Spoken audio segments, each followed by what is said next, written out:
अस्सलाम वालेकुम, welcome back to my channel. आज जो मैं नेक डिज़ाइन आपके साथ शेयर करने जा रही हूँ, ये आजकल बहुत इन है।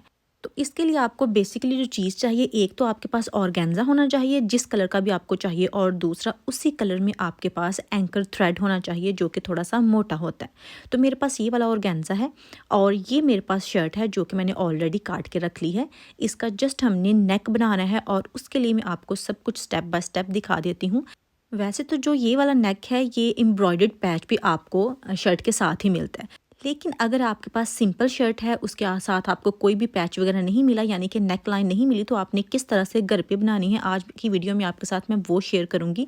आपने क्या करना है कि जस्ट ऑर्गेन्जा और थ्रेड लेना है और एक आपको प्लेन पेपर चाहिए।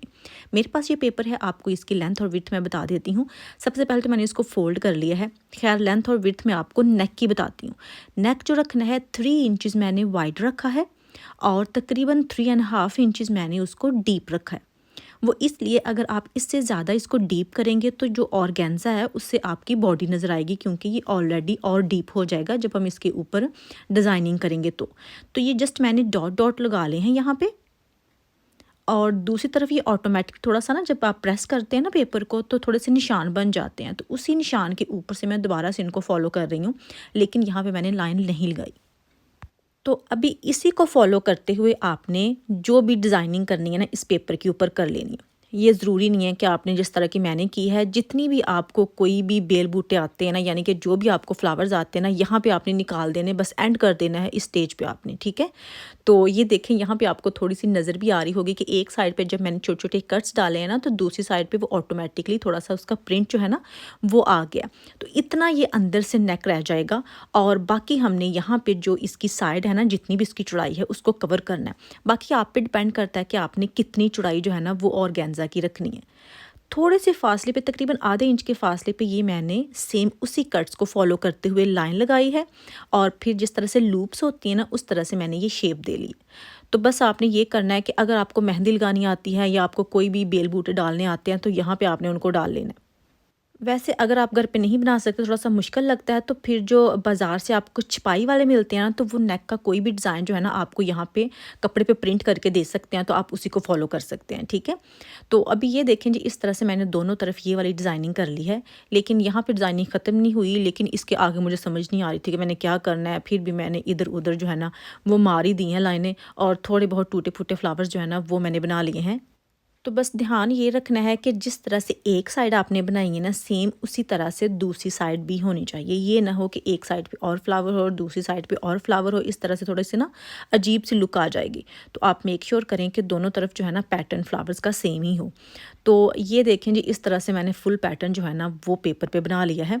तो ये ब्लैक पेंसिल मैंने यूज़ की है क्योंकि ऑर्गेन्जा के अंदर से नज़र आएगी, तो आपने थोड़ा सा डार्क कलर ही यूज़ करना है जो कपड़े के अंदर से नज़र आए। तो अभी ये देखें जी, यहाँ पे मैंने ऑर्गेन्जा इसके ऊपर रख लिया है और स्टिल ये नज़र आ रहा है। तो यहाँ पे क्या करना है कि आपने पिन्स वगैरह लगा लेनी है। पिन्स लगाने के बाद ये देखें जी, मैंने एंकर का थ्रेड जो है ना वो फिरकी में डाल लिया है और इसको अभी हम डालेंगे मशीन के अंदर। अभी ये जो बोबन का केस होता है, यानी कि फिरकी का केस होता है ना, इसको आप थोड़ा सा लूज़ कर लेते हैं। इसके ऊपर स्क्रू लगा होता है। तो मुझे बहुत सारे कमेंट्स इस पे भी आते हैं कि सारी मशीनें जो हैं वो एंकर का थ्रेड चला सकती हैं। बिल्कुल चला सकती हैं, बस आपने जो फिरकी का केस है ना उसको लूज़ करना है। अगर वो टाइट होगा तो फिर आपका जो धागा है ना वो नहीं आएगा ऊपर। लेकिन अगर आप लूज़ कर लेंगे ना, तो फिर धागा जो है, क्योंकि वो थिक होता है, आसानी के साथ वो सिलाई में कवर होता जाएगा, ठीक है। तो अभी सेम जो हमने पैटर्न बनाया था पेंसिल के साथ, उसी को फॉलो करते जाना है। अच्छा, यहाँ पे आपको ये नज़र आ रहा है कि जो ऊपर वाला धागा जो है ना वो नॉर्मल धागा है, जो कि शर्ट वाला कलर ही मैंने यूज़ किया है। और जो नीचे वाला धागा है, वो जो धागा है वो काफ़ी थिक किस्म का, यानी कि एंकर थ्रेड जो है ना वो मैंने यूज़ किया। तो क्योंकि थिक होने की वजह से वो उल्टी साइड से ज़्यादा इन्हेंस होगी, सिलाई थोड़ा सा ऐसे लगेगा जैसे आपने एम्ब्रॉयडरी वर्क जो है ना वो खुद किया है या किसी से करवाया है। तो अभी जिस जिस तरह से ये पैटर्न है ना, सेम उसी को फॉलो करते हुए मैंने सिलाइयाँ लगा लेनी है, लूप्स बना लेनी है। जो भी फ्लावर्स के पैटर्न है ना उनको मैंने फॉलो करते जाना है। किसी स्टेज पे आपको लगेगा कि एक जगह पे दो दो सिलाइयाँ लग रही हैं, तो कोई मसला नहीं है, दो सिलाइयाँ भी लगनी है कहीं पे, क्योंकि जब आपने एक तरफ को लेके जाना है धागे को और फिर वापस आपने नीचे की तरफ आना है, तो ऑब्वियसली वहाँ पे दो सिलाइयाँ लग जाएगी। लेकिन कोई मसला नहीं है, बल्कि उससे लुक और अच्छी आएगी, क्योंकि ऐसे लगेगा जैसे थिक एम्ब्रॉयडरी हुई है। अदरवाइज़ अगर सिंगल सिलाई होगी, नज़र तो फिर भी आएगा, लेकिन थोड़ी सी बारीकी से नज़र आएगा, ठीक है। तो बस मैंने ऐसे ही इस पूरे नेक को सिलाइयाँ लगाते जाना है। थोड़ी देर लगी थी क्योंकि कुछ जगह पे पैटर्न जो है ना वो ज़्यादा बारीक था। अगर पैटर्न ज़्यादा बड़ा होगा तो फिर इतनी देर नहीं लगेगी, फिर आप आसानी से सिलाइयाँ लगाते जाएंगे। तो इसीलिए आपने ध्यान रखना है कि जब भी आप ये जो भी पैटर्न ड्रॉ करें वो बहुत बारीक ना हो, यानी कि डॉट डॉट वाला ना हो, थोड़ा सा लूप्स वाला या बड़े साइज़ में अगर आप बनाएंगे ना तो फिर आपको सिलाई लगाने में आसानी रहेगी।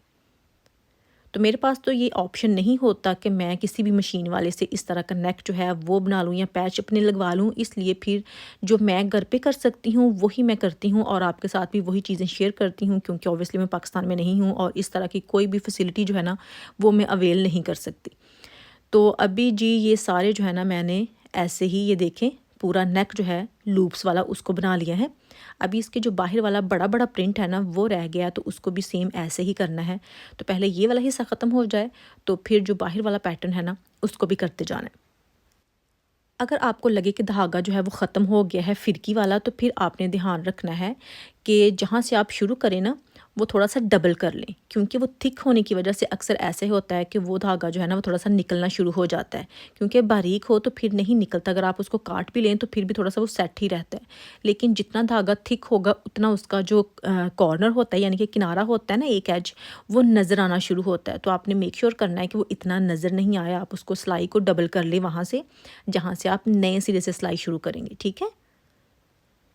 तो अभी ये देखें जी ये बाहर वाली सिलाई भी लग गई है। अभी ये जो पैटर्न है ना अंदर वाला, इसकी बारी आती है। तो ये पहले मैं सेंटर से स्टार्ट करूँगी और ट्राई मैंने करनी है कि इसमें कम से कम जोड़ आए। वो जोड़ जो कि मैं ऑलरेडी आपके साथ शेयर कर चुकी हूँ कि जब भी फिरकी का धागा ख़त्म होता है तो फिर आप ट्राई करें कि वहाँ पे सिलाई डबल लगे, उस जोड़ की मैं बात कर रही हूँ। तो मैं ये करूँगी कि मिडल से मैंने स्टार्ट किया है और ये मेरी कोशिश होगी कि मिडल से स्टार्ट करके मैं एंड तक लेके जाऊँ। तो ये देखें जी पूरा जो है नेक इस तरह से बन गया है।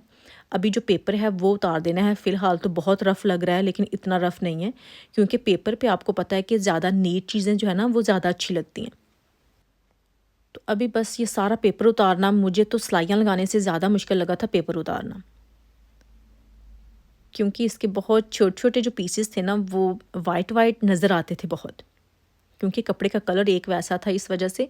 तो इस पे मुझे ज़्यादा टाइम लगा था और जो मैंने मशीन से एम्ब्रॉयडरी की है ना उस पर इतना टाइम नहीं लगा था। अभी आपसे रिक्वेस्ट है कि प्लीज़ वीडियो को लाइक ज़रूर करना, और अगर आप नए हैं वीडियो को पहली बार देख रहे हैं तो चैनल को सब्सक्राइब भी करना है और शेयर भी करना है। तो अभी मैं सारा पेपर आपके साथ उतार के फिर शेयर करती हूँ कि कैसा लग रहा है। तो ये देखें जी मैंने पेपर उतार लिया है। अभी आप इसकी हालत देख सकते हैं कि कदरे बेहतर लग रही है। अभी ये और बेहतर हो जाएगा। ये देखें इस तरह से मैंने इसको ट्रेस कर लेना है और जो एक्स्ट्रा कपड़ा है ना वो मैंने उतार लेना है। तो ये बिल्कुल धागे के साथ साथ करना है। इस तरह से ये होता है कि जब आप इसको बंद कर देते हैं ना कपड़े को, तो फिर आपका जो धागा है वो निकलता नहीं है और ना ही कपड़े के धागे जो छोटे छोटे होते हैं ना वो निकलते हैं। नहीं तो ऑर्गेन्जा का कपड़ा इस तरह का होता है कि उसके धागे निकलते ही रहते हैं और वो चुभते ही रहते हैं। अभी भी यहाँ पे आपको कुछ वाइट पेपर जो है ना वो नज़र आ रहा होगा, वो मैं थोड़ी देर तक ठीक कर लूँगी, लेकिन फ़िलहाल मेरा ये था कि मैं इसको पहले काट लूँ, थोड़ा सा सेट हो जाए ताकि इसको शर्ट के ऊपर मैं लगा सकूँ। और फाइनल लुक जो है जल्दी जल्दी आपके साथ में शेयर करती हूँ। अभी बस ऑलमोस्ट डन है। तो ये देखें जी इस तरह से नेक का पीस जो है ना वो तैयार है, जिस तरह से बाज़ार से मिलते हैं जो कि शर्ट के साथ ही आते हैं पैचेस, उस तरह से ये बिल्कुल रेडी हो गया। ये आप देख सकते हैं। तो अभी क्या करना है कि शर्ट का मैंने फ्रंट लेना है और उसके ऊपर नेक की कटिंग करनी है, लेकिन बुकरम वाला नेक मैं बिल्कुल नहीं बना रही, विदाउट बुकरम ही बनाऊंगी। तो आपने किस तरह से करना है ये देखें, यहाँ पे ये लगेगा, लेकिन इसके नीचे से कपड़ा निकाल लेना है, तभी ये ज़्यादा प्यारा लगेगा। अगर शर्ट के ऊपर ही इसको यानी कि कपड़े के ऊपर रख के लगाया फिर इसकी जो फिनिशिंग है ना वो इतनी अच्छी नहीं लगेगी। तो मैंने क्या किया कि कपड़े को भी फोल्ड कर लिया, यानी कि शर्ट को सेंटर से फोल्ड कर लिया है और जो मेरे पास नेक तैयार है इसको भी मैंने सेंटर से फोल्ड कर लिया है। और इसको फोल्ड करने के बाद जो इसकी बाहर वाली साइड है ना नेक की, उसके साथ साथ आपने निशान लगाने हैं। मैं आपको लगा के दिखाती हूँ ताकि आपको आइडिया हो जाए। ये देखें यहाँ पे बिल्कुल एंड पे या उसके बाहर में निशान नहीं लगा रही, पैच के अंदर तक निशान लगा रही हूँ, ठीक है, क्योंकि जितना कपड़ा सिलाई में आएगा ना वो आपने अंदर इसके छोड़ना है। तो ये देखें जी इस तरह से मैंने इसको निशान लगा लिया है। अभी मैं इसी जगह से कटिंग कर लूँगी। एक बार फिर से रख के देख लेती हूँ कि कहीं नेक ज़्यादा बड़ा तो नहीं मैंने काट लेना। तो अभी यहाँ से इसकी कटिंग कर लेनी है। अभी जो ये वाला नेक है ना, ये आपने सिंपल अरेब वाला कपड़ा लगाना है, जिस तरह से हम बैक नेक बनाते हैं, ठीक है। तो मैं यहाँ पे आपको नहीं दिखाऊंगी, जस्ट आपने अरेब में कपड़ा लेना है और जिस तरह से बैक नेक बनाते हैं वैसे आपने इसको फोल्ड करके तरपाई या सिलाई जो भी करनी है वो आपने लगा लेनी है, ठीक है। तो ये ऊपर रख के मैं देख रही हूँ बिल्कुल ठीक आ रहा है जितना मुझे चाहिए। तो अभी नेक को मैंने फ़ोल्ड करके तरपाई कर ली है, सिलाई मैंने नहीं लगाई। और इसके ऊपर अभी ये पैच जो है ना दोबारा रखना है और इसको पिन्स वगैरह लगा लेनी है।